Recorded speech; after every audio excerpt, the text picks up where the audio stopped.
we're going to talk about master data. There are two main kinds of master data in SAP MM. Material master, vendor master. Let's talk about the materials that we're going to use in our coffee shop. So we're going to use a whole bunch of raw materials, right? Like flour, different kinds of flour, and pastry sheets, stirrers for coffee, baking sheets, so on and so forth. And we are also going to either procure or manufacture baked goods like croissants, pastries, tarts, cakes, that kind of stuff. And we're going to either use or sell coffee beans. For example, we could be using coffee beans for our own internal consumption, or we could bag them up and sell them as coffee, our own branded coffee. And we would also be selling some of the stuff that we just procure and sell, like newspapers. Now, each of these materials are different. Not all these materials are the same, right? So there is raw materials, there is finished goods, there is trading goods. We're going to talk about all these things now. And in SAP, every material has a number of views. A view is basically a set of data that you can see when you go to that particular view. And it's logically separated into a view so that you know that if you want to go look at the manufacturing view of a material, it contains all the manufacturing related data. For example, let's take a material, say sugar. Okay. When sugar is bought, you inspect it for quality, right? When sugar is bought, you put it in a warehouse. So you need some data like what kind of storage conditions are required to store it in a warehouse. Like should it be stored in cold storage or should it be just left out in the open? That kind of data is stored in the warehouse view. And whether you buy or sell sugar, it needs an accounting view. So how should all the transactions related to buying or selling or manufacturing that particular material be accounted for? And then there's costing. So how do you cost this material? Costing is the process of calculating the price of the material in terms of how much it costs us. So not all materials are costed in the same way. Some materials are manufactured. They have a more elaborate costing process. Some materials are procured. They have a different costing process. All the costing relevant details are available for sugar in the costing view. And similarly, if sugar is procured, the procurement settings of sugar are available in the purchasing view. So I think you get the idea, right? Planning view, manufacturing view, sales view. For example, we don't sell sugar. In that case, we don't need this view. We're not bothered about that view. Say we don't manufacture sugar. Do we need this view? Maybe not.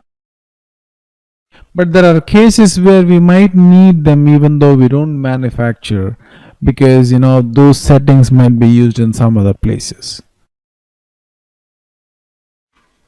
But those are specifics. We'll talk about them as we go forward. Overall though, just understand that every material has a whole bunch of data related to all the different aspects of dealing with that material. Like you sell a material, you buy a material, you manufacture a material, and through the process you cost it, you account for it, you plan it, you check quality. And not all materials have the same set of parameters. Depending on the type of use, you use the corresponding views. Similarly, for example, if you have coffee beans are not manufactured, so you don't care about a manufacturing view.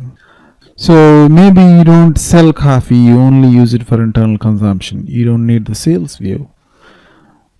If you take finished goods like a muffin, right? You manufacture a muffin in your factory, so you need a manufacturing view, and you also need to plan for how you manufacture things. You might also need extensive quality related data because you're manufacturing them yourself internally.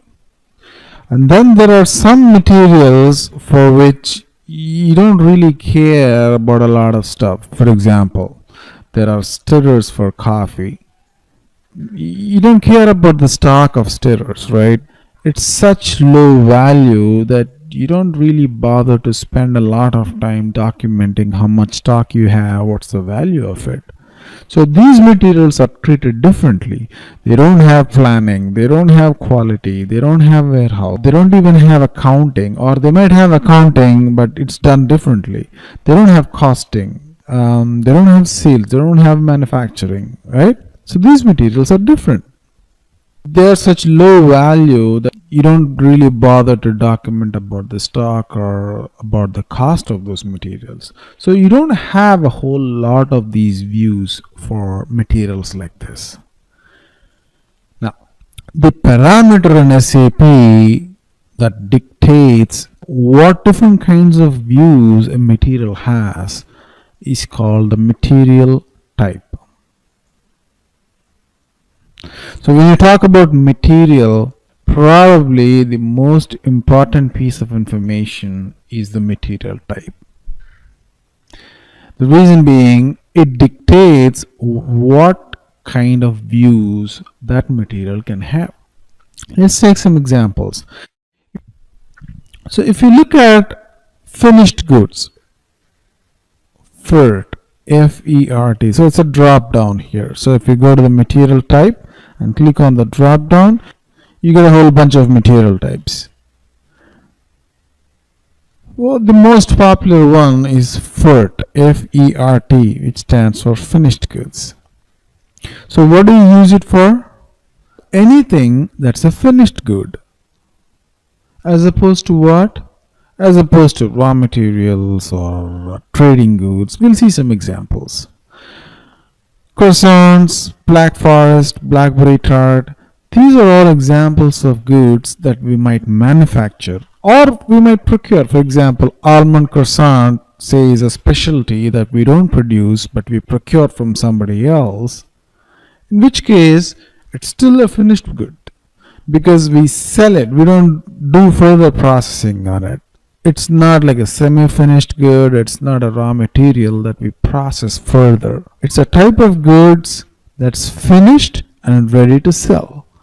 You might manufacture it, you might procure it, doesn't matter.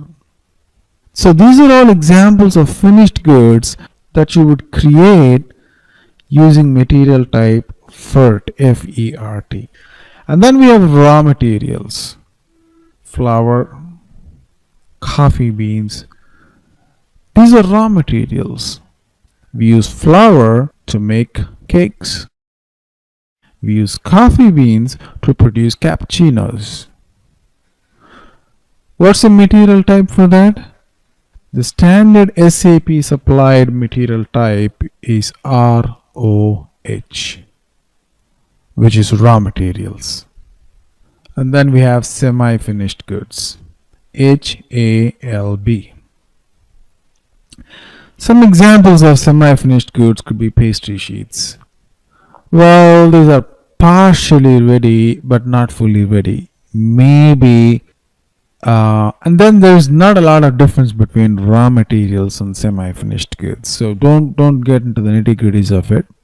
Just understand that there's a material type for semi-finished goods. It might not be relevant for the coffee shop, but it could be relevant for, say, a car industry. And then we have trading goods. Probably newspapers is a very good example of trading goods, because we don't really print newspapers, right? We procure it from someplace and then we just sell them. So trading newspapers in the coffee store, that's all there is to it. You don't treat it as a raw material, you don't treat it as a finished goods. And then we have non-stock materials. Non-stock materials are materials that we do not stock. Well, examples are stirrers and baking sheets. Let's take stirrers. What do I mean when I say we do not stock? Well, we have to put it in a stock or storeroom somewhere, right? So why am I calling them non-stock? We call them non-stock because although we put them in stock, we don't count them in the stock. Meaning, at any given point of time, if you go to SAP, you wouldn't know what is the total number of stirrers that you have. Simple. And why do you do that? Because there's no point in counting stirrers, because it's such low value and ubiquitous that they're used everywhere and you don't need to really count them. They're just there. If they are done, you get more. So typically all low value goods, really low value goods, are called non-stock materials, and you use the material type N lag for non-stock materials. And then there's another type called non-valuated materials, where you keep a count of the stock but you don't valuate them. So if you go to SAP and then say how many coffee cups I have, you might have a number like a count, but they don't have a value.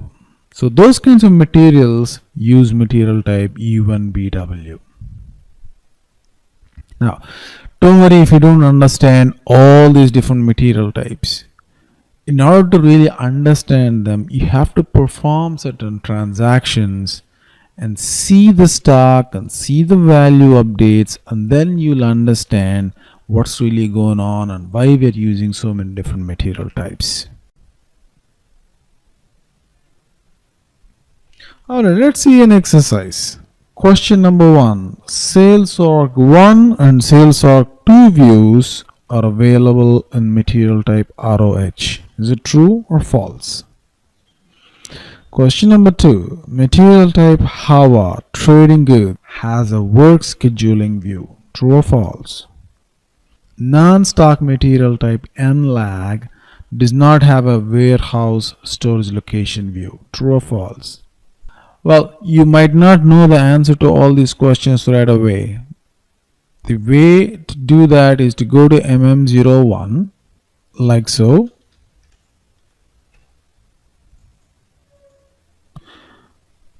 Put a material, put an industry sector, and then for example if you want to look at NLAG and hit OK, you'll see the different types of views that this material can have. For example, it can have a basic view. Does it have a work scheduling view? No, it doesn't. Whatever SAP shows you here are the views that this material type NLAG can have. And that's what I'm trying to ask in these questions. Alright, number 4.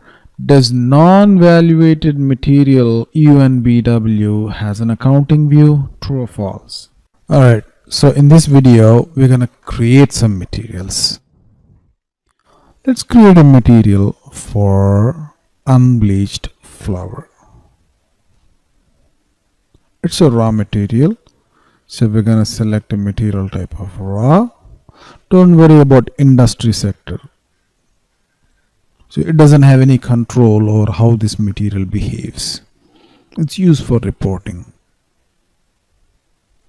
So as soon as you go to MM01, put your material type and hit enter, you're going to get these views. And the views that you get are based on the material type, like we discussed in the previous video. So flour,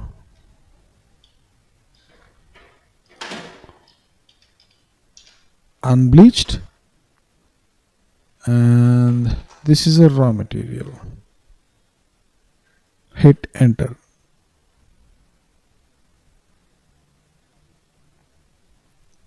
And these are the views. Now, do we need all the views? For purchasing, you don't really need all the views.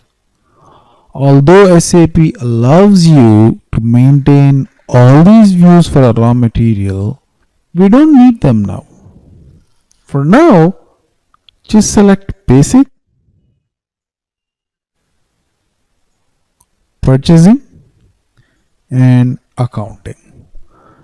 With just these three views, you can do the entire purchase order cycle. Because we're going to procure raw materials, right? Our job as an MM consultant is to configure the system so that you can procure raw materials. We don't care about manufacturing at this point. That's the role of a PP consultant. For us, we care about purchasing. So just these three views are more than enough. Later, when we talk about MRP and consumption-based planning, we'll talk about the MRP views. So hit OK. And then it asks you, for which plant do you want to maintain this data? Now, why is SAP asking this question? Because purchasing data for each plant could be different. Now, think of the plant in Chicago that we have. We have a plant in Chicago and we procure unbleached flour. Good. Let's say if I have another coffee shop in Seattle, I procure unbleached flour there as well. And the type of data there could be different from the type of data in Chicago. We'll see some examples. For now, let's select CHA1, hit OK, then give a description.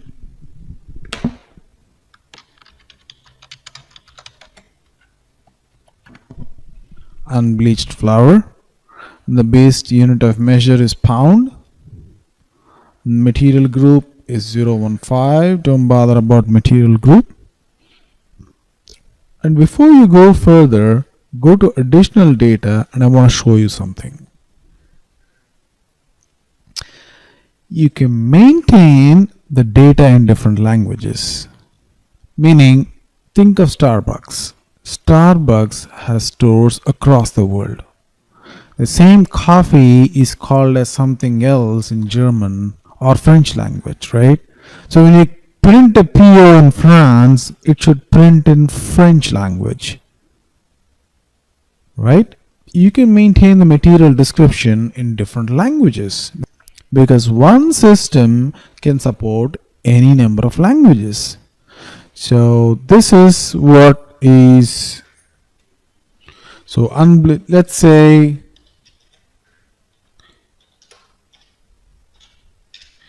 I don't know what it's called in German, so I'm just going to say unbleached flour in German. So this is how you can maintain descriptions in different languages. Next, go to unit of measure. Again, in the US, we use pounds. In India, we use kilograms. Or in Great Britain, we could use something else. So it's the same material, unbleached flour. You got to be able to use and convert this into any kind of denomination for weight or volume or whatever be the unit of measure. And over there, you could specify the conversion rate. For standard units, SAP already has the conversion. But you could have your own units of conversion. Think about beer. A crate of beer for Budweiser could be 12 cans or 12 bottles. A crate of beer for Corona could be 8 bottles. That's very, very specific to the company. And SAP does not have a say in it, right? They can't say what a crate is. So you can maintain your own units of conversion here. In our case, for example, we could procure flour in bags, and each bag could be, say, 25 pounds. So you say 1, and then you select bag. I don't know what's the unit of measure for bag. So let's go here and search star bag.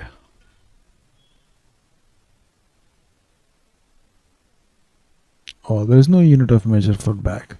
So let's select something that's close. You could create your own unit of measure, but that's fine. We don't bother about it now.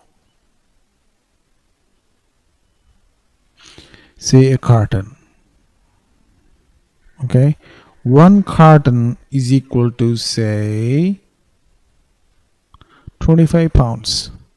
Okay, so anytime you use carton in your purchase order, SAP can automatically convert that into LBs if you want, if that is the unit of purchasing unit of measure. Because when you think of carton as a company, your vendor might not understand it. So this unit of measure conversion that you specify here will be used depending on the nature of your action. If you are doing sales, the unit could be different. If you are doing purchasing, the unit could be different. If you're doing manufacturing, the unit could be different. So depending on the type of action, when SAP tries to convert, it takes the conversion rates from here. Alright, now we can go back and then hit enter. It takes you directly to the purchasing view. If you go look at all the views here by clicking on this little button, you have selected basic data 1, purchasing and accounting, right?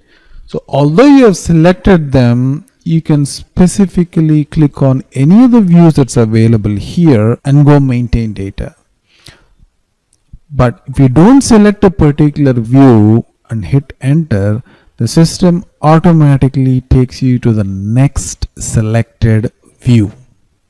In this case, we have the next selected view is purchasing. So in purchasing, we select a purchase group. Remember what's a purchase group?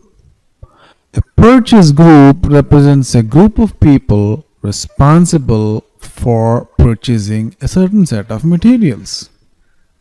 It could be based on materials, it could be based on location, depends on how that company wants to do its division of procurement. So in this case, I'm going to use the one that we have created, US1. Hit enter. And finally, it went down to the accounting view because we have selected only 3 views. Remember, basic data, purchasing, accounting. So in accounting, there is something called as a valuation class that deserves a bigger topic. So I'm not going to go too much into the depth here. For now, select valuation class, select 3000, and here instead of price S, and here select V for moving average and hit enter. It's going to throw you a message. Just ignore it. Hit enter again. And you have come to the end of the screen. Do you want to save it? Yes, of course. So the system is saving unbleached flour material that we have just created. Flour-unbl. So what have we done here? We have selected 3 different views. Basic data 1, purchasing and accounting. And we have selected a unit of material.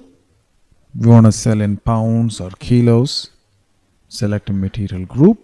Don't worry about material group for now. We'll talk about it later. And we went to additional data. Then we have described the material in different languages. And we have seen why we need to describe them. And then there is unit of measure conversion. If you are going to procure or produce or manufacture flour in different units of measure other than pounds or kilos, you need to specify the conversion here. For example, carton to kilos, pound to kilos. SAP, like I said, SAP will already have all the basic conversions ready. Whatever SAP does not have, you can specify them here. So that's unit of measure conversion. And then we moved on to the purchasing view and we specified a purchasing group that we have created here. And then on to the accounting view, we specified a valuation class, specified a price control of V, and then hit save. Your material flour_unbl for unbleached is ready. So let's go to another exercise. What is the language code for Japanese? Second question. What is the conversion between crate CRT and each EA? Number 3. What does the material group 013 stand for? Number 4. What are the different valuation classes available for non-valuated materials, UNBW?